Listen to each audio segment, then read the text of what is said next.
معزز خواتین السلام علیکم.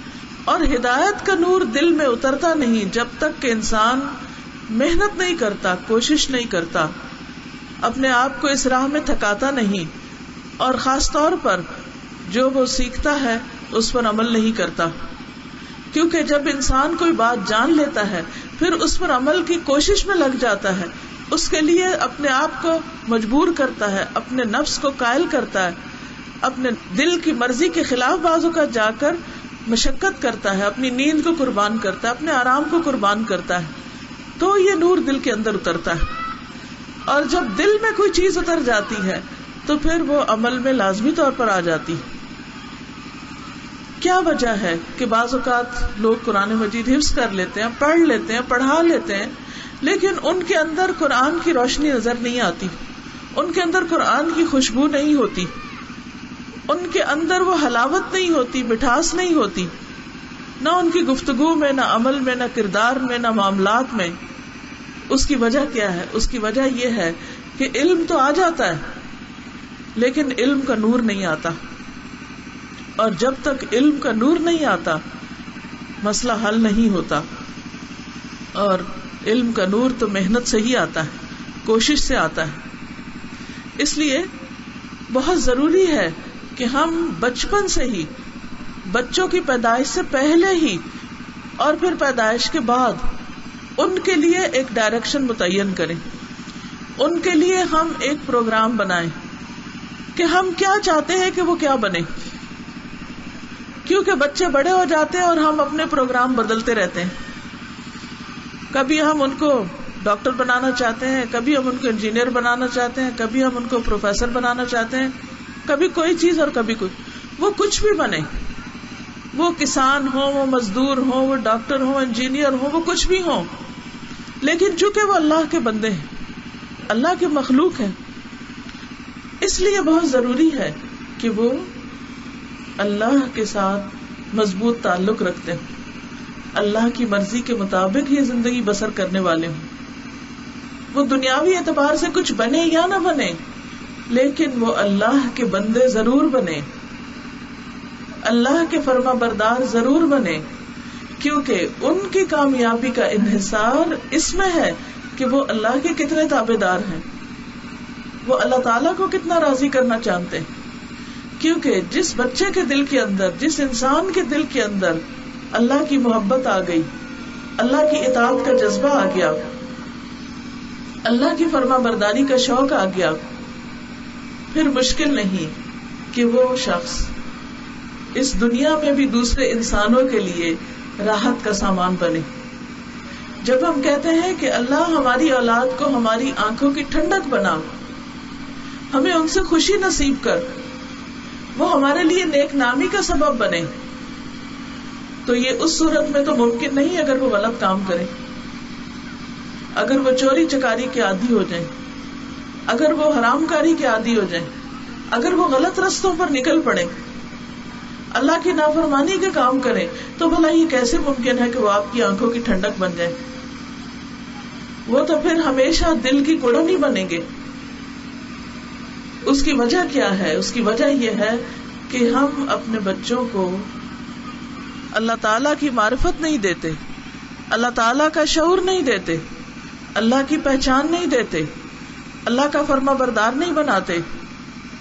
ہم ان کی دنیا بنانے کی فکر میں لگے رہتے ہیں، اور وہ اپنی بھی اور ساتھ ہماری بھی بعض اوقات دنیا اور بعض اوقات آخرت خراب کرنے کے کام کرنے لگتے ہیں. انسان جب فوت ہو جاتا ہے تو اس کا اپنا عمل ختم ہو جاتا ہے. 3 چیزیں اس کے لیے صدقہ جاریہ بنتی ہیں، جن میں سے نمبر 1 اس کی اولاد ہوتی. لیکن وہ اولاد صدقہ جاریہ کب بنے گی؟ جب وہ اللہ کے راستے پر ہوگی. ولد صالح ہوگا، نیک بچہ ہوگا، نیک کام کرے گا. جب وہ نیک ہوگا تو اپنے ماں باپ کا بھی حق ادا کرے گا، کیونکہ قرآن بچے کو سکھاتا ہے کہ وہ والدین کا فرما بردار بن جائے. بار بار اللہ تعالیٰ قرآن مجید میں ہمیں بتاتے ہیں وَبِالْوَالِدَيْنِ إِحْسَانًا، والدین کے ساتھ احسان کرو. لیکن والدین کے ساتھ کون بچے احسان کریں گے؟ وہی جنہوں نے یہ سیکھا ہوگا، دنیا کی تعلیم تو ان کو یہ نہیں سکھاتی کہ والدین کے ساتھ احسان کرنا ہے، لیکن آخرت کی تعلیم، قرآن کی تعلیم، دین کی تعلیم ان کو یہ ضرور بتاتی ہے کہ انہیں اپنے والدین کے ساتھ اچھا سلوک کرنا ہے. والدین ان کی جنت اور جہنم ہے. اگر انہوں نے والدین کے ساتھ اچھا سلوک نہ کیا تو ان کی دنیا اور آخرت دونوں برباد ہو جائیں گے. اس لیے ہم والدین کا یہ فرض بنتا ہے، ہم والدین کے اوپر ایک بہت بڑی ذمہ داری عائد ہوتی ہے کہ ہم ان کے اخلاق، ان کے کردار اور ان کے عمل کو سنوارنے کے لیے بھرپور کوشش کریں. رسول اللہ صلی اللہ علیہ وسلم نے فرمایا، ہمیشہ اللہ تعالی دین میں ایسے پودے لگاتے رہیں گے جنہیں اپنی فرما برداری میں استعمال فرمائیں گے. اور یہ پودے کون ہیں؟ یہ اسلام کے پودے ہمارے بچے ہیں. اگر ہم انہیں دین کی تعلیم دیں گے تو وہ آئندہ کے لیے اسلام کے بڑے بڑے درخت بن جائیں گے اور ان سے پھل پھول لگیں گے، اور پھر آگے ان کے بچے پھر دین پر ہوں گے، پھر آگے ان کے بچے، اور اس طرح یہ صدقہ جاریہ نسلوں تک رہے گا. اس لیے کوشش یہ کرنی چاہیے کہ وہ پودا ہمارا بچہ ہی ہو.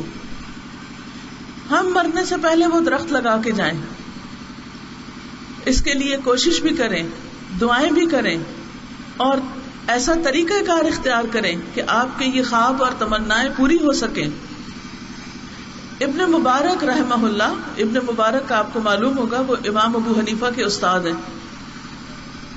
جب وہ اصحاب حدیث کے بچوں کو دیکھتے، یعنی جو لوگ خود سیکھ رہے ہیں، سکھا رہے ہیں، تو جب ان کے چھوٹے چھوٹے بچوں کو دیکھتے جن کے ہاتھوں میں قلم دوات ہوتی تو وہ انہیں اپنے قریب کرتے اور کہتے کہ یہ دین کے پودے ہیں. یہ چھوٹے چھوٹے بچے کیا ہیں؟ چھوٹے چھوٹے پودے ہیں جن کے متعلق رسول اللہ صلی اللہ علیہ وسلم نے ہمیں خبر دی کہ ہمیشہ اللہ تعالیٰ دین میں ایسے پودے لگاتا رہے گا جن کے ذریعے دین کو مضبوط کرے گا. آج یہ چھوٹے ہیں اور قریب ہے کہ تمہارے بعد یہ بڑے ہوں. یعنی ہمارے بچے ہماری زندگی میں تو چھوٹے ہی ہوتے ہیں، لیکن بعد میں ہماری جگہ وہی سنبھالتے ہیں جب وہ پودے بڑے ہو جاتے ہیں. تو اس لیے بہت ضروری ہے کہ ہم انسانوں پر توجہ دیں. آج کل کی مائیں بچوں سے زیادہ خود اپنی ذات کے لیے فکر مند ہوتی ہیں. بعض ماؤں کی تو پڑھائی ختم نہیں ہوتی، وہ شادی کے بعد بچے بھی ہو جائیں تو ان کے پڑھانے کا ان کو کم فکر ہوتا ہے. اپنی ڈگری اور ہائر ڈگری اور پھر اس کے بعد جاب، اور پھر جاب میں ایکسیلنس، اس کی فکر زیادہ ہوتی. لہذا ان کے بچے آیاؤں کے ہاتھ میں پلتے اور وہ اپنا کیریئر بنانے کی فکر میں ہوتی. نتیجہ کیا ہوتا ہے کہ بعض اوقات بچے بگڑ جاتے ہیں. وہ ان بچوں کی خاطر مال کماتے اور بچے اسی مال کے ذریعے بگڑ جاتے ہیں. اس لیے بہت ضروری ہے کہ ہم اپنے بچوں کے دین کی فکر کریں. اور اگر ہمارا اپنا کوئی بچہ نہیں تو کوئی بھی بچہ ہمارا ہی بچہ ہے. کسی کا بچہ، یہ سب اسلام کے بچے ہیں، مسلمانوں کے بچے ہیں. انہیں اسلام پر رکھنا، انہیں دین پر رکھنا، انہیں دین سکھانا، یہ ہماری ذمہ داری ہے. بعض اوقات ٹیچر کے روپ میں آپ کے آس پاس بہت بچے ہو سکتے ہیں، بعض اوقات آپ کے خاندان میں کئی ایک بچے ہو سکتے ہیں، بعض اوقات آپ کے آس پاس کوئی بھی بچہ ہو سکتا ہے. نبی صلی اللہ علیہ وسلم آگے بڑھ کر بچوں سے سلام کرتے، ان کو پیار کرتے، ان سے محبت کرتے تھے. کیوں؟ تاکہ ان کے دل میں جب نبی صلی اللہ علیہ وسلم کی محبت ہوگی تو پھر وہ آپ کے طریقے پر بھی چلیں گے. اگر دین پڑھے ہوئے لوگ بچوں کی محبت سے عاری ہیں اور ان کی طرف توجہ نہیں دیتے تو ایک بہت خسارے کا کام کر رہے ہیں. کیونکہ بچوں کو محبت اسی طرح چاہیے جیسے کھانا پینا چاہیے. انہیں صرف فیڈر نہیں چاہیے، انہیں ماں کا سینہ بھی چاہیے، انہیں ماں کی گود چاہیے، انہیں ماں کی محبت چاہیے.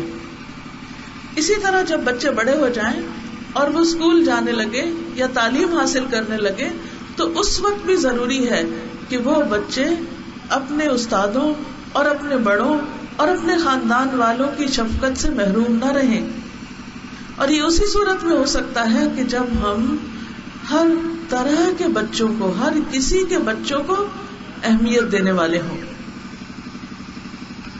کیونکہ یہ بچے ہمارے لیے بھی صدقہ جاریہ ہیں اور ہمارے دین کے محافظ بھی ہیں. ہماری دنیا سے جانے کے بعد ان کے ذریعے دین کی حفاظت ہوگی. ابن بکیر کہتے ہیں کہ ایک شخص امام آمش کے پاس سے گزرا جبکہ وہ حدیثیں سنا رہے تھے. اس شخص نے ان سے کہا، آپ ان بچوں کو حدیثیں سنا رہے ہیں؟ یہ تو چھوٹے چھوٹے بچے ہیں. تو امام آمش نے کہا، یہ بچے تمہارے لیے تمہارے دین کی حفاظت کرنے والے. تو امام آمش جو تھے وہ بچوں کو حدیثیں سنا رہے تھے. کیوں سنا رہے تھے؟ کیونکہ انہیں معلوم تھا کہ یہ بچے چھوٹی عمر میں جب یہ سب کچھ یاد کریں گے تو بڑے ہو کر پھر دوسروں کو آگے سکھانے کا کام کریں گے. پھر اسی طرح بچوں کو نہ صرف یہ کہ قرآن اور حدیث سکھانی چاہیے بلکہ ان کا عقیدہ بھی درست کرنا چاہیے. ان کو پہلے ایمان سکھانا چاہیے. جندب بن عبداللہ کہتے ہیں کہ ہم نوجوانی کی حالت میں رسول اللہ صلی اللہ علیہ وسلم کے ساتھ رہے. ہم نے قرآن سیکھنے سے پہلے ایمان سیکھا، پھر ہم نے قرآن سیکھا. اس کی وجہ سے ہمارے ایمان میں اضافہ ہوا. یعنی کچھ بھی سکھانے سے پہلے ان کے اندر ایمان پکا کیا جائے، ان کو لا الہ الا اللہ سکھایا جائے، محمد الرسول اللہ کے بارے میں بتایا جائے، ملائکہ کے بارے میں بتایا جائے، کتابوں کے بارے میں بتایا جائے، آخرت کے بارے میں بتایا جائے، تقدیر کے بارے میں بتایا جائے، ان کا ایمان مضبوط کیا جائے. کیونکہ جب تک اللہ پر ایمان مضبوط نہیں تو وہ سب کام کس کے لیے کریں گے؟ صرف ماں باپ کے لیے. بہت سے بچوں کو ہم صرف اپنے سے ہی ڈراتے رہتے ہیں یا ان کے مستقبل سے ڈراتے ہیں. اگر تم نہیں پڑھو گے تو پھر تم ریڑھی لگاؤ گے، اگر تم یہ نہیں کرو گے تو تمہارا یہ حال ہو جائے گا. مستقبل کا خوف دلاتے ہیں لیکن ان کو کوئی بڑا مقصد نہیں دیتے. یا پھر اپنے سے ڈراتے رہتے ہیں کہ تمہارے ابا ماریں گے، ٹیچر ناراض ہوگی، ماں اپنی آنکھیں دکھاتی رہتی. لیکن بچے مثلاً اگر وہ قرآن پاک بھی پڑھ رہے ہیں تو بعض اوقات انہیں یہ نہیں پتا ہوتا وہ کیوں پڑھ رہے ہیں.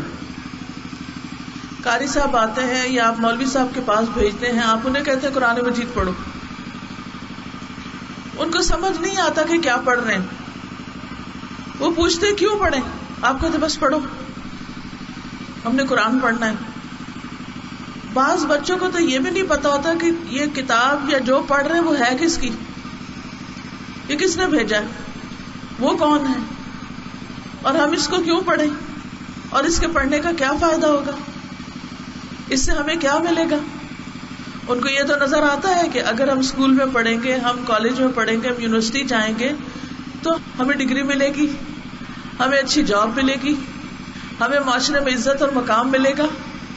لیکن ہم انہیں یہ نہیں بتاتے کہ وہ قرآن کیوں پڑھیں، قرآن پڑھ کر انہیں کیا ملے گا، قرآن پڑھنے کا کیا فائدہ ہوگا. انہیں تو یہ بھی نہیں معلوم کہ قرآن کریم کا مطلب کیا ہے. کیا آپ کو معلوم ہے کہ کریم کا مطلب کیا ہے؟ قرآن مجید کے ساتھ کریم کا لفظ کیوں لگاتے ہیں؟ ہم میں سے بہت سے لوگ کہتے ہیں قرآن کریم. کیا مطلب ہے کریم کا؟ کریم کا مطلب ہے عزت دینے والا. یعنی اس کتاب کو پکڑ لو گے، اس کتاب کو اٹھا لو گے، اس کتاب کو سمجھو گے تو اللہ تعالیٰ دنیا میں بھی عزت دے گا، آخرت میں بھی عزت دے گا. علامہ اقبال نے بھی یہی کہا تھا نا کہ وہ معزز تھے زمانے میں مسلمان ہو کر، اور تم خوار ہوئے تارک قرآن ہو کر. تم نے قرآن کو چھوڑ دیا تو دنیا میں ذلیل ہو گئے. اور پہلے زمانے کے مسلمانوں کے پاس دنیا کی ڈگریاں تو نہیں تھیں، لیکن ان کے پاس قرآن کا علم تھا اور قرآن کا نور تھا. لہذا اس قرآن نے ان کو عزت بخشی. اس لیے بچوں کے دل میں اللہ کی محبت، قرآن کی محبت اور قرآن پڑھنے کا فائدہ ان کو باقاعدہ بتانا چاہیے کہ اس کے ایک ایک حرف کے پڑھنے سے تمہیں 10 نیکیاں ملیں گی. پھر ان کو مثالوں سے سمجھائیں، کیونکہ بچے جب چیزوں کو دیکھتے ہیں، محسوس کرنے والی چیزوں کو، تو ان کو بات جلدی سمجھ آتی. مثلا آپ ان کے سامنے کوئی 10 چیزیں رکھیں، مثلا 10 ٹافیاں رکھیں، ایک ٹافی ان کو دیں، ان سے کہیں کہ تم ایک ٹافی مجھے دو تو میں یہ 10 تمہیں دوں گی. اس سے انہیں بات سمجھ آ جائے گی کہ اچھا جب ہم ایک حرف پڑھتے ہیں تو ایک حرف پڑھنے سے 10 چیزیں ملیں گی، ہم کو 10 ٹافیاں. تو شوق سے پڑھیں گے نا. چونکہ ہم کہتے ہیں نیکی ملے گی، وہ نیکی نظر نہیں آتی، سمجھ نہیں آتی، لہذا وہ بےچارے پریشان ہی رہتے ہیں اور ایک مجبوری میں پڑھتے ہیں. تو مجبوری کا قرآن نہیں پڑھائیں، ان کو قرآن کی محبت دیں، اس کے پڑھنے کا اجر بتائیں، ثواب بتائیں، اور پھر قرآن پڑھانے والے کی عزت کرنا سکھائیں. جس جگہ پر وہ قرآن مجید پڑھتے ہیں، جیسے مسجد ہے یا کوئی اسکول ہے، تو اس کی اہمیت بتائیں کہ وہاں جا کر پڑھنے کا کیا فائدہ ہے. بہت سے بچے مسجد جانے سے گھبراتے ہیں، ان کو وہاں جا کر پریشانی ہوتی ہے، ان کا دل نہیں لگتا، وہ کہتے ہیں ہم بور ہوتے ہیں. تو ان کو آپ بتائیں کہ جب کوئی شخص وضو کر کے اپنے گھر سے نکلتا ہے، مسجد کی طرف قدم اٹھاتا ہے، تو ہر قدم وہ جو اٹھاتا ہے، یعنی 2 پاؤں سے چل کے جاتا ہے، ایک پاؤں جب اٹھاتا ہے تو اس کو 1 درجہ ملتا ہے، یعنی وہ جنت کی طرف 1 سٹیپ اور اوپر ہو جاتا ہے. اور جب دوسرا پاؤں اٹھاتا ہے تو 1 گناہ گر جاتا ہے، 1 غلطی معاف ہو جاتی. تو آپ ان کو بتائیں، مثلا آج آپ گھر سے لے کے مسجد تک کے قدم گنے، کتنے قدم ہیں؟ مثلا 40 قدم ہے، 50 قدم ہے. تو آپ ان کو گن کے بتائیں کہ تم نے 50 سیڑھیاں طے کر لی جنت کی طرف جانے کی، تمہارے 50 درجے آج اوپر ہو گئے، اور 50 گناہ جو ہے معاف ہو گئے. اور پھر جب انسان مسجد جا کر اللہ کی کتاب پڑھتا ہے یا نماز پڑھتا ہے تو فرشتے اس کے لیے دعائیں کرتے ہیں. جس مجلس میں وہ بیٹھتا ہے فرشتے اس کو گھیر لیتے ہیں. اور پھر یہ کہ جب انسان چل کے مسجد جا رہا ہوتا ہے تو فرشتے اس کے آگے اپنے پر بچھاتے ہیں، اس کو عزت دیتے ہیں، طالب علم کو. تو گھر میں بیٹھ رہنے سے تو نہیں ملتی یہ عزت، یہ مقام، یہ درجہ، یہ اجر اور ثواب گھر میں نہیں ملتا. نکلیں گے تو پھر ہی ملے گا. کیونکہ ایک مجلس میں، ایک روحانی ماحول میں، جہاں پر اللہ کا ذکر ہو، جہاں ہر چیز صاف ستھری ہو، پاکیزہ ہو، وہاں بیٹھ کر پڑھنا اس کا اپنا اجر و ثواب ہے. پھر ایک اور چیز یہ ہے کہ ہمیں بچوں کو سکھانے کے نئے نئے آئیڈیاز بھی تلاش کرنے چاہیے. بچے مسجد جانے سے کیوں گھبراتے ہیں یا قرآن پڑھنے سے کیوں گھبراتے ہیں؟ کیونکہ وہ ایک ہی ہم نے سالوں سے نورانی قاعدہ پکڑا ہوا اور وہی بچوں کو پڑھاتے ہیں. ان کی جو اسکولوں میں کتابیں ہیں، انگریزی کی کتابیں ہیں، اردو کی کتابیں، ان میں تو رنگین تصویریں بنی ہوئی ہیں، لیکن نورانی قاعدہ جو ہے وہی سادے کاغذ کے اوپر لفظ لکھے ہوئے ہیں، تو وہ اس کو پڑھ کے بور ہو جاتے ہیں. ان کو یہ بڑا کنٹراسٹ نظر آتا ہے، یہاں تو کچھ ہے اور یہاں کچھ اور ہے. اس لیے ان کو صاف ستھرا ماحول بھی دیں، اس ماحول میں ڈسپلن بھی ہو، اس میں جو کتاب ان کے سامنے ہو، جو قاعدہ ان کے سامنے ہو، وہ بھی اچھی حالت میں ہو. کیونکہ اکثر مسجدوں میں جانے کا جب اتفاق ہوتا ہے تو پھٹے پرانے قرآن مجید اور سپارے وہاں سے اوپر سے گر رہے ہوتے ہیں نیچے، کیونکہ سارے لوگ اپنے گھروں کے پھٹے پرانے قاعدے سپارے جا کے مسجد میں رکھ آتے ہیں اور مسجد کا منظر بھی خراب کرتے ہیں. اور جب بچے وہاں وہ جا کے دیکھتے ہیں تو ان کو گھبراہٹ ہوتی ہے کہ کس ماحول میں ہمیں بٹھا دیا گیا. ہم اپنے گھروں کے اندر تو کارپیٹ چینج بھی کرتے ہیں، صاف بھی کرتے ہیں، مسجد کا کارپیٹ تو سالوں سال چینج نہیں ہوتا، لہذا وہ سٹنک کرتا ہے، اس میں سے بو آتی ہے، تو بچوں کا وہاں دل نہیں لگتا. تو ان ساری چیزوں کے اوپر بھی ہمیں توجہ کرنے کی ضرورت ہے، وہ ماحول بنانے کی. پھر آپ ایسی ٹیکنیک اختیار کریں کہ کم وقت میں بچہ پڑھ جائے. یہ نہیں سال بعد آپ جائیں اور پوچھیں جی مولوی صاحب میرے بچے نے کتنا پڑھا، جی ابھی تو اس کا قاعدہ ہی ختم نہیں ہوا. اب جب سال اس کا قاعدہ ہی نہیں ختم ہو رہا تو وہ بےچارا کیا سیکھے گا؟ اسے پتا ہے اس نے حاضری لگانے جانا ہے، اور کبھی وہ چوری چھپے ادھر ادھر ہو کے لیٹ جاتا ہے اور دوسروں کے پیچھے چھپ جاتا ہے، سبق بھی یاد نہیں کرتا. ان ساری چیزوں کا ہمیں جائزہ لینا ہے اور اس طریقہ کار کو امپروو کرنا ہے. بہت سی ایسی کہانیاں اور ایسی روایات اور ایسے نیوز ملتی ہیں کہ جس میں بعض بچوں نے 6 مہینے میں قرآن حفظ کر لیا. میں ایک کتاب میں پڑھ رہی تھی کہ ایک بچے نے 55 ڈیز میں پورا قرآن مکمل کر لیا. کوئی نئی ٹیکنیک نئی آئیڈیا ہوگا تو جب ہی اس نے ایسا کیا نا، ورنہ کسی مسجد میں جا کے بیٹھ جاتا سوال ہی پیدا نہیں ہوتا. تو ہم سب بچوں کو ایک ہی لاٹھی سے ہانکتے ہیں. اگر ان کے اندر صلاحیت ہے تو اس کو استعمال نہیں کرتے، اور اگر ہمیں اللہ نے عقل دیا تو کوئی نئے نئے آئیڈیاز نہیں لاتے. ہم سمجھتے ہیں کہ جیسے قرآن پاک پڑھنا پڑھانا بس ایک ہی طریقے پہ ہونا چاہیے جو پرانے زمانے سے چلا آ رہا ہے، تو باقی سارا ماحول بدل چکا ہے. تو دین کی تعلیم کے لیے بھی ماحول کو اچھا بنائیں. آپ نئے ڈیزائن کے کپڑے کیوں پہنتے ہیں؟ نئی نئی چیزیں کیوں خریدتے ہیں؟ نئی گاڑیاں کیوں خریدتے ہیں؟ نئے ڈیزائن کا فرنیچر کیوں خریدتے ہیں؟ کیونکہ ہم نیا زمانہ ہے. تو اسی طرح جب آپ دین کی تعلیم دیں یا دین کا کوئی کام کریں تو اس میں بھی بچوں کو ایسے طریقوں سے چیزیں سکھائیں کہ جس سے ان کے لیے سیکھنا آسان ہو جائے. بعض بچے بہت جلدی عمر میں حفظ کر لیتے ہیں. مثلا امام شافعی کے بارے میں آتا ہے 7 سال کی عمر میں قرآن حفظ کر چکے تھے. ابن سینا کے بارے میں آتا ہے کہ 10 سال کی عمر میں اس کو قرآن حفظ ہو گیا تھا. اسی طرح اور بھی بہت سے علماء کے نام آتے ہیں جنہوں نے سب سے پہلے قرآن حفظ کیا، اس کے بعد باقی تعلیم حاصل کی. اور اس زمانے میں تو یہ ہر بچے کے لیے لازم ہوتا تھا کہ جو بھی مسلمان بچہ پیدا ہو ناظرہ تو پڑھے گا ہی پڑھے گا، لیکن میجورٹی قرآن حفظ بھی کرتی تھی. اور پھر صرف حفظ ہی نہیں کرتے تھے بلکہ اس کو سمجھتے بھی تھے. پھر آپ دیکھیے کہ اس میں آخر راز کیا ہے. کیا بعض بچوں کے پاس زیادہ ذہن ہوتا ہے اور دوسروں کے پاس کم ہوتا ہے؟ نہیں، ذہن سب کا ہوتا ہے. فرق ہوتا ہے طریقے میں، ماحول میں، اپرچونٹی میں. ان سب چیزوں میں جو بہت ہی کارآمد نسخہ ہے وہ ہے فوکس کرنا. فوکس. بچہ جب یہ کام کر رہا ہو، جس ٹائم پر یہ پڑھ رہا ہو یا سیکھ رہا ہو، اس سے باقی ایکٹیویٹیز چھڑا دیں اور اسے کہیں کہ فلی فوکس کرو اس پر. اس کے لیے ماحول بنائیں، کیونکہ بچے خود اپنا ماحول نہیں بنا سکتے. اس کے لیے ماحول بنائیں اور اس کو موقع فراہم کریں. والدین کا کام کیا ہے؟ فیسیلیٹیٹ کرنا.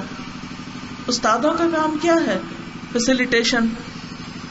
اس لیے بچوں کو اس طرح ٹریٹ کریں، ان کے ساتھ ایسا سلوک کریں، ان کے ساتھ ایسا معاملہ کریں کہ جس سے ان کے سیکھنے کا عمل آسان ہو جائے، ان کے لیے سیکھنا دلچسپ ہو جائے، فائدہ مند ہو جائے. ان کی سوچ اور ان کی رائے بھی پوچھیں، وہ کیسے پڑھنا چاہتے ہیں، ان کو کون سا طریقہ زیادہ آسان لگتا ہے. بعض بچے دیکھ کے زیادہ اچھی طرح پڑھتے ہیں، بعض بچے سن کے زیادہ اچھی طرح یاد رکھتے ہیں.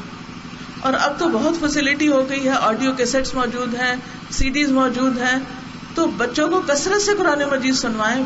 بلکہ مائیں پیدائش سے پہلے ہی سننا شروع کریں، پھر جب وہ چھوٹے ہوں اور ابھی بول نہ سکتے تب بھی ان کو خوب کثرت سے قرآن سنوائیں. پھر جب بڑے ہو جائیں، مسجد جائیں یا حفظ کرنے لگے، اس وقت بھی ان کو سنوائیں، کیونکہ کچھ بچے سن کے بہت جلدی یاد کر لیتے ہیں.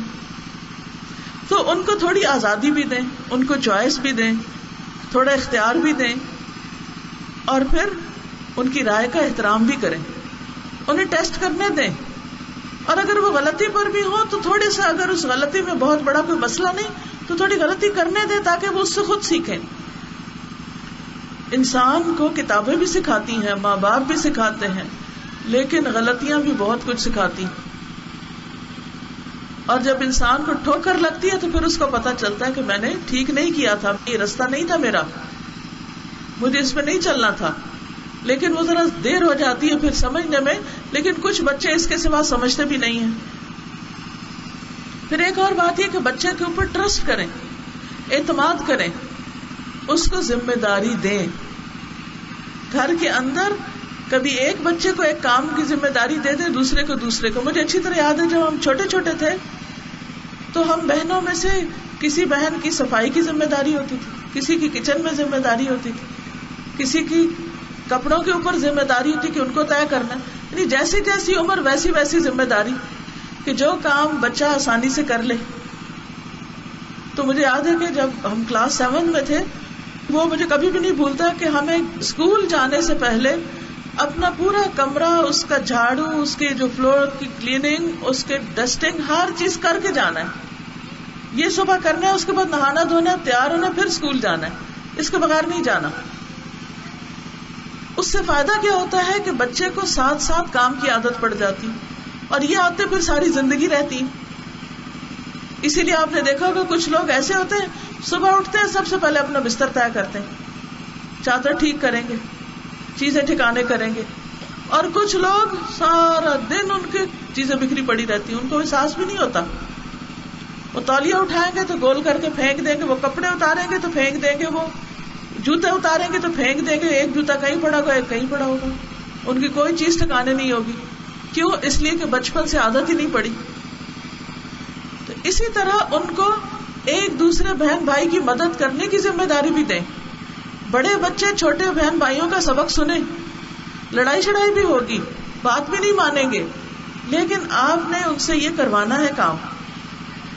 اس سے کیا ہوگا کہ ان کے اندر عملی طور پر پریکٹیکلی کام کرنے کی ایک عادت بچپن سے ہی پڑ جائے گی، اور اس کو وہ بڑی خوشی کے ساتھ کریں گے. پھر جب وہ کام کر لیں تو ان کی تعریف بھی کریں، انعام بھی دیں، ہمت افزائی کریں، انکریج کریں. اور انعام ایسی چیزوں کا دیں جسے وہ پسند کرتے ہوں. مثلاً کھانے کی چیز ہو سکتی، مثلاً ان کی مرضی کا کوئی کھلونا ہو سکتا ہے. یہ تمام کوششیں آپ کیوں کریں گے؟ تاکہ بچے بچپن میں خوشی خوشی سیکھ جائیں. پھر قرآن پاک صرف ناظرہ ہی نہیں، یا صرف اس کی تجوید ہی نہیں، یا صرف اس کا ترجمہ ہی نہیں، بلکہ اس کے ساتھ ساتھ ان کو توحید بھی سکھائیں. ابن عباس کہتے ہیں کہ ایک دن وہ نبی صلی اللہ علیہ وسلم کے پیچھے سوار تھے. رسول اللہ صلی اللہ علیہ وسلم نے ان سے فرمایا، اے لڑکے، میں تجھے چند کلمات سکھا رہا ہوں، تم ان کو اچھی طرح سیکھ لو. اور وہ کیا؟ کہ اللہ کے احکام کی حفاظت کرو، اللہ تمہاری حفاظت کرے گا. یعنی اگر تم اللہ کی باتوں کی حفاظت کرو گے، ان کو اچھی طرح یاد کرو گے، یاد رکھو گے، ان پہ عمل کرو گے، تو تمہیں بھی اللہ تعالیٰ محفوظ رکھے گا ہر طرح کے شر سے. اللہ کی حفاظت کرو، تم اسے اپنے سامنے پاؤ گے. یعنی اللہ کو یاد رکھو، جیسے قرآن مجید میں آتا ہے فاذکرونی اذکرکم، تم مجھے یاد کرو میں تمہیں یاد کروں گا. جب مانگو اللہ سے مانگو. یہ بچے کو سکھا رہے ہیں آپ صلی اللہ علیہ وسلم یہ حدیث. جب مانگو اللہ سے مانگو، یعنی گویا بچپن سے ہی آپ ان کو سکھائیں کہ اللہ سے دعا کرو. جب وہ کوئی چیز آپ سے مانگے، کوئی مطالبہ کریں، تو آپ نے کہا اچھا اللہ سے دعا کرو، اللہ تعالیٰ تمہیں دے. جب مدد چاہو اللہ سے چاہو، اور جان رکھو کہ اگر ساری دنیا مل کر بھی تمہیں نفع پہنچانا چاہے تو تمہیں نفع نہیں پہنچا سکتی سوائے اس کے جو اللہ نے تمہارے لیے لکھ دیا. یعنی لوگوں سے لالچ نہ رکھو، لوگوں سے توقع نہ رکھو، صرف اللہ سے رکھو، صرف اس سے مانگو. اور اگر وہ سارے مل کر تمہیں نقصان دینا چاہیں تو تمہیں نقصان نہیں دے سکتے سوائے اس کے جو اللہ نے تمہارے لیے لکھ دیا. کوئی تمہیں نقصان بھی نہیں دے سکتا. اس سے بچہ بہادر بنے گا، اسے کسی کا ڈر نہیں ہوگا. فرمایا قلم اٹھا لیے گئے، صحیفے خشک ہو چکے. یہ بات 10 سال کے بچے کو آپ نے سکھائی تھی. یہ بچہ کون ہے؟ جو بعد میں امت کا چراغ بنا، حبر الامہ، مفسر قرآن بنے، اور نبی صلی اللہ علیہ وسلم کے بعد تقریباً 50 سال تک لوگوں کو قرآن کی تعلیم دیتے رہے، قرآن کی تفسیر سکھاتے رہے. یہ کس طرح ممکن ہوا؟ نبی صلی اللہ علیہ وسلم کی توجہ سے، پیار سے، شفقت سے. ہم یہ بات اپنے بچوں کو نہیں سکھائیں گے. ہم کہیں گے ان کو نہیں سمجھ آتی، چھوڑو ابھی چھوٹے ہیں. بلکہ کوئی ایسی بات ہو بھی رہی تو ہم کہتے جاؤ تم کھیلو، ہم لوگ کوئی ضروری باتیں کر رہے ہیں. نہیں، بچوں کو بھی دینی مجلسوں میں لے کے جانا چاہیے. پوری بات نہ سمجھے، آدھی سمجھ لے، آدھی نہیں تو اس کی بھی آدھی سمجھ لے. پھر اسی طرح یہ ہے کہ بچوں پر قرآن کی تلاوت کا بھی اثر ہوتا ہے، نیک مجلس کا اثر ہوتا ہے. حضرت ابوبکر نے اپنے گھر کے سین میں ایک مسجد سی بنائی ہوئی تھی. جب وہ قرآن پڑھتے تھے تو بہت روتے تھے، تو مشرکین کے بچے آ کے کھڑے ہو جاتے تھے، عورتیں اور بچے دیکھتے تھے اور دیکھ کے حیران ہوتے تھے کہ یہ کیا پڑھ رہے ہیں اور کیوں رو رہے ہیں. ابھی بھی آپ نے دیکھا ہوگا نا کہ جب آپ قرآن پڑھتے ہوئے روتے ہیں تو بچے آپ کو دیکھنے لگتے ہیں کہ ماما کیوں رو رہی ہے. یہ چیز ان کے اندر اثر ڈالتی ہے کہ یہ جو چیز پڑھ رہے ہیں یہ کوئی بہت خاص چیز ہے، بڑی امپورٹنٹ چیز ہے. تو آپ کو معلوم ہے کہ مشرکین نے کیا کیا، انہوں نے کہا کہ آپ یہاں قرآن پڑھنا بند کر دیں، کیونکہ انہیں ڈر لگا کہ کہیں ہمارے سارے بچے مسلمان نہ ہو جائیں، وہ اس سے متاثر ہو رہے ہیں. پھر اسی طرح ابن عباس کہتے ہیں کہ جب رسول اللہ صلی اللہ علیہ وسلم کی وفات ہوئی تو میری عمر 10 سال تھی اور میں نے محکم صورتیں سب پڑھ لی تھی، ساری یاد تھی مجھے. اور محکم صورتیں کون سی ہیں؟ مفصل صورتیں، یعنی لمبی صورتیں. عبداللہ بن عباس کہتے ہیں کہ ان کی امی ام فضل نے انہیں والمرسلات عرفا پڑھتے ہوئے سنا، پھر کہا بیٹے تم نے اس سورت کی تلاوت کر کے مجھے یاد دلا دیا. میں آخری عمر میں آپ صلی اللہ علیہ وسلم کو مغرب کی نماز میں یہی سورت پڑھتے ہوئے سنتی تھی. یعنی بیٹے نے جب یہ سورت پڑھی تو انہیں یاد آ گیا کہ نبی صلی اللہ علیہ وسلم مغرب کی نماز میں یہ سورت پڑھتے تھے. اب آپ پڑھتے تھے، اس کے بعد ابن عباس نے یاد کر لیا، وہ پڑھ رہے ہیں، پھر اس کے بعد اگلی نسل، اور یہی سلسلہ علم کا جاری رہا جب تک کہ دین ہم تک پہنچ گیا. تو ہمیں بھی اپنا رول پلے کرنا ہے اور اپنے بچوں کو اس حال میں چھوڑنا ہے کہ ہمارے بعد وہ بھی اس دین کے پیغام کو آگے لے جانے والے بنے. اور خاص طور پر اسکول یہ تو ایک بہت ہی زبردست اپرچونٹی ہے کہ جس کے ذریعے آپ ایک بہت بڑا صدقہ جاریہ کما سکتے ہیں. کس طرح؟ ان بچوں کو دین کی تعلیم دے کر، ان کی دنیا کے ساتھ ساتھ انہیں آخرت کی تعلیم دے کر، سکھا کر. اسی طرح ہم دیکھتے ہیں کہ زید بن ثابت صرف 11 سال کے تھے جب نبی صلی اللہ علیہ وسلم مدینہ تشریف لائے. تو وہ کہتے ہیں کہ مجھے نبی صلی اللہ علیہ وسلم کے سامنے پیش کیا گیا. آپ مجھے دیکھ کر بہت خوش ہوئے. لوگوں نے عرض کیا اے اللہ کے رسول صلی اللہ علیہ وسلم، بنو نجار کے اس لڑکے کو قرآن کی کئی صورتیں یاد ہیں. کیونکہ مصعب بن عمیر پہلے سے آگے تھے تو انہوں نے آ کے بچوں کو بھی قرآن یاد کرایا. تو یہ 11 سال کی عمر میں بہت ساری صورتوں کے حافظ تھے، کیونکہ ابھی پورا قرآن تو نازل نہیں ہوا تھا نا. تو آپ کو بہت حیرت ہوئی کہ اچھا یہ چھوٹا سا بچہ اتنا کچھ یاد کر چکا ہے. تو آپ نے فرمایا زید یہودیوں کی تحریر سیکھ لو، یعنی یہودیوں کی لینگویج سیکھ لو، عبرانی، کیونکہ مجھے ان پر اعتماد نہیں. وہ کہتے ہیں کہ میں نے ان کی لکھائی سیکھنا شروع کر دی. ابھی 15 دن نہیں گزرے تھے کہ میں پوری مہارت حاصل کر چکا تھا، اس میں ایکسپرٹ بن چکا تھا. تو میں ان کے خط نبی صلی اللہ علیہ وسلم کو پڑھ کے سناتا تھا اور آپ جو جواب دیتے تھے وہ بھی لکھ کر بھیجتا تھا. تو اتنی چھوٹی عمر میں وہ کاتب بن گئے تھے آپ کے ایک فارن لینگویج میں. یہ کس کی تعلیم تھی؟ یہ کس کی تربیت تھی؟ یہ کس کی توجہ تھی کہ آپ نے ان کو پہچانا، ان کا پوٹینشیل دیکھا کہ اچھا یہ بچہ ذہین ہے، اتنی چھوٹی عمر میں یہ کر چکا ہے، تو اسے ایک اور زبان سیکھنے کے لیے کہہ دیا اور وہ سیکھ گئے. ایک ایڈڈ بینیفٹ. پھر اسی طرح زید بن ثابت ہی کہتے ہیں کہ میں نے رسول اللہ صلی اللہ علیہ وسلم کے سامنے سورۃ النجم کی تلاوت کی. تو اس سے پتہ چلتا ہے کہ جن بچوں کو قرآن مجید آتا ہے ان سے سننا بھی چاہیے، بلکہ حفظ کے مقابلے بھی کرانے چاہیے، کوئز پروگرام ہونے چاہیے تاکہ بچوں کے اندر مزید یاد کرنے کا شوق پیدا ہو. پھر اسی طرح عمر بن سلمہ کہتے ہیں کہ جاہلیت میں ہمارا قیام ایک چشمے پر تھا اور سوار ہمارے قریب سے گزرتے تھے تو ہم ان سے نبی صلی اللہ علیہ وسلم کے بارے میں پوچھتے تھے. تو لوگ بتاتے ہیں کہ وہ اللہ کے رسول ہیں اور اللہ تعالیٰ ان پر وحی بھیجتا ہے اور وہ قرآن سناتے ہیں. تو وہ کہتے ہیں کہ جب وہ کوئی آیت سناتے, کوئی بھی سورت سناتے, تو وہ فوراً یاد کر لیتا اس کو اور وہ میرے سینے میں جم جاتا. کس طرح اللہ تعالیٰ اپنی کتاب کی حفاظت کرتا ہے اور وہ سینوں میں ان کو راسخ کر دیتا ہے آیات کو. کہتے ہیں جب مکہ فتح ہو گیا تو ہماری قوم بھی مسلمان ہو گئی اور انہوں نے اسلام لانے میں پہل کی, اور میرے والد نے بھی بہت جلدی اسلام قبول کیا. اور پھر وہ واپس آئے تو کہا کہ میں اللہ کی قسم ایک سچے نبی کے پاس سے آ رہا ہوں, اور انہوں نے فرمایا ہے کہ فلاں نماز اس طرح فلاں وقت پڑھا کرو, اور جب نماز کا وقت ہو جائے تو تم میں سے کوئی ایک شخص آذان دے اور امامت وہ کرے جسے قرآن سب سے زیادہ آتا ہو. لوگوں نے پوچھا کہ سب سے زیادہ کس کو آتا ہے؟ تو کہتے ہیں کہ اس پورے قبیلے میں مجھ سے زیادہ کسی کو قرآن نہیں آتا تھا, حالانکہ ان کی عمر 7 سال تھی صرف. اندازہ لگائیں آپ. تو ہوا کیا کہ انہوں نے اسی کو امام بنا دیا.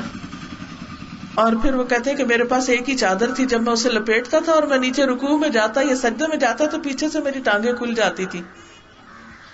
تو پھر انہوں نے میرے لیے کپڑا خریدا اور میری ایک قمیص بنائی. اس قمیص سے میں اتنا خوش ہوا جتنا میں کسی چیز سے خوش نہیں ہوا تھا.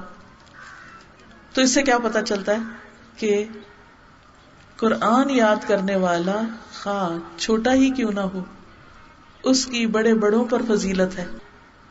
اس لیے ہمیں اپنے بچوں کو صرف ٹیبلز نہیں یاد کرانے, صرف ان کو فارمولے یاد نہیں کرانے, ان کو قرآن کی آیات بھی یاد کرانی ہے, قرآن کی صورتیں بھی یاد کرانی ہے, جو ان کے لیے دنیا میں بھی عزت اور عظمت کا سبب ہوں گی اور آخرت میں بھی. اسی طرح انس بن مالک, وہ بھی ایک چھوٹے بچے تھے, 10 سال کے تھے, کہ جب انہیں نبی صلی اللہ علیہ وسلم کی خدمت میں ان کے والدین نے دے دیا. وہ کہتے ہیں کہ میں آپ کی خدمت کیا کرتا تھا اور بغیر اجازت کے آپ کے گھر آتا جاتا تھا. تو اتنے میں یہ آیت نازل ہوگی کہ اجازت لے کر آؤ. تو آپ صلی اللہ علیہ وسلم نے ان سے فرمایا کہ اے انس, اللہ تعالیٰ نے یہ آیت نازل کی ہے, لہٰذا آپ اجازت کے بغیر اندر نہ آیا کرو, اجازت لے کر آیا کرو. انس کہتے ہیں کہ جب رسول اللہ صلی اللہ علیہ وسلم مدینہ آئے تو ان کی عمر 10 سال تھی. تو ان کی نانی اور خالہ وغیرہ مجھے مسلسل نبی صلی اللہ علیہ وسلم کی خدمت کی تلقین کرتی تھی. اور جب نبی صلی اللہ علیہ وسلم فوت ہوئے تو میری عمر صرف 20 سال تھی, اور میں پردے کے متعلق سب سے زیادہ علم والوں میں سے تھا, کیونکہ میرے سامنے وہ آیات نازل ہوئی اور سب سے پہلے انہوں نے اس پر عمل کیا کہ گھر میں آنا جانا, اور ازواج مطہرات نے ان سے پردہ کیا. تو اس سے یہ پتہ چلتا ہے کہ جب بچے بچپن سے ہی علم والوں کی صحبت میں ہوتے ہیں تو وہ صرف دیکھ دیکھ کے بھی بہت کچھ سیکھ جاتے ہیں. تو اس لیے گھر میں علم والے ہوں یا کہیں باہر ہوں, انہیں ان کی مجلس میں لے جانا, ان کے پاس بٹھانا, مسجدوں میں لے جانا, علم کے حلقوں میں لے جانا, درس و تدریس کی مجلسوں میں لے جانا, یہ سب کچھ بہت فائدہ مند ہے. زید بن ثابت اگرچہ صرف 11 سال کے تھے, لیکن نبی صلی اللہ علیہ وسلم پر جب کوئی وحی نازل ہوتی تھی تو وہ آپ کے کاتب بن جایا کرتے تھے. وہ قرآن مجید لکھا کرتے تھے کیونکہ ان کو لکھنا آتا تھا. وہ کہتے ہیں کہ میں آپ صلی اللہ علیہ وسلم کے لیے وحی لکھتا تھا, یعنی آپ کا کاتب تھا. پھر اسی طرح یہ ہے کہ بہت سی آیات جب نازل ہوئی تو ان کا معنی بھی ساتھ بتا دیا جاتا تھا. وہ ان کا جو کانٹیکسٹ ہوتا تھا وہ بھی ان کو پتہ چل رہا ہوتا تھا.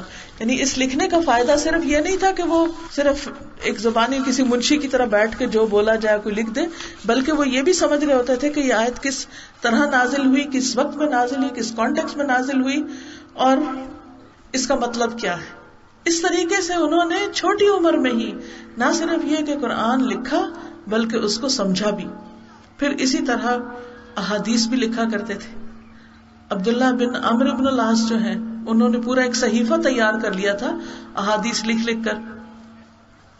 اور پھر بعض محدثین بچوں کو جمع کر کے باقاعدہ ان کو حدیث سناتے تھے, سکھاتے تھے. ان کو کھیلنے کا بھی موقع دیتے, لیکن ساتھ ان کے کھیل کے کچھ پڑھنے کا بھی انتظام کرتے تھے. تو اگر آپ کا بچہ کسی ایسے اسکول میں جاتا ہے جہاں پر دین کی تعلیم کا کوئی زیادہ بندوبست نہیں, تو شام کے اوقات میں آپ ان کے کھیل کود کے ساتھ ان کے لیے قرآن کی تعلیم, ان کے لیے حدیث کی تعلیم, ان کے لیے دعائیں اور ان چیزوں کے بارے میں انہیں علم سکھا سکتے ہیں. جس سے انشاءاللہ ان کو بھی فائدہ ہوگا. اور پھر یہ دیکھیے کہ جو علم کی مجالس ہوتی ہیں ان کی اپنی ایک برکت بھی ہوتی، ان کے اوپر فرشتے جو ہیں وہ اپنے پر بچھاتے ہیں، ان کے لیے دعائیں ہوتی ہیں. تو اس لیے بچوں کے اندر بھی ایک سکینت ہوتی ہے. پھر بعض ماں باپ بچوں کو مسجد نہیں لے جاتے کہ وہاں یہ شور ہنگامہ کریں گے، مسجد کے ادب کے خلاف ہوگا. نہیں، بچوں کو ادب سکھائیں اور مسجد ضرور لے جائیں. پھر یہ کہ ان کو مجلس میں بیٹھنے کا ادب سکھائیں. بعض ماں باپ لے تو جاتے ہیں لیکن پھر وہ بھول جاتے ہیں کہ بچے کیا کر رہے ہیں، اور اس طرح سب لوگوں کی نماز خراب ہوتی. سمرہ بن جندب کہتے ہیں کہ میں نبی صلی اللہ علیہ وسلم کے زمانے میں ایک نو عمر لڑکا تھا، آپ سے احادیث یاد کر لیتا تھا اور مجھے بولنے سے کوئی چیز وہاں مانے نہیں تھی سوائے اس کے کہ مجلس میں مجھ سے بڑی عمر کے لوگ ہوتے تھے تو میں نہیں بولتا تھا، انہیں بولنے دیتا تھا. پھر اسی طرح سلف صالح کی یہ بھی روایت رہی ہے کہ وہ اپنے بچوں کو خاص طور پر نیک لوگوں سے ملانے کے لیے لے جاتے تھے تاکہ ان کو دیکھ کر شوق آئے اور وہ ان کو کاپی کر سکے.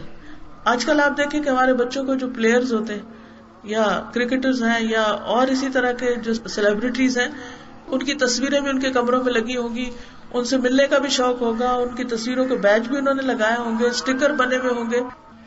پھر اسی طرح بچوں کو دیگر علوم بھی سکھانے چاہیے. حضرت زید بن ثابت نے نہ صرف یہ کہ عبرانی زبان سیکھی بلکہ علم الفرائض یعنی وراثت کا علم بھی سیکھا.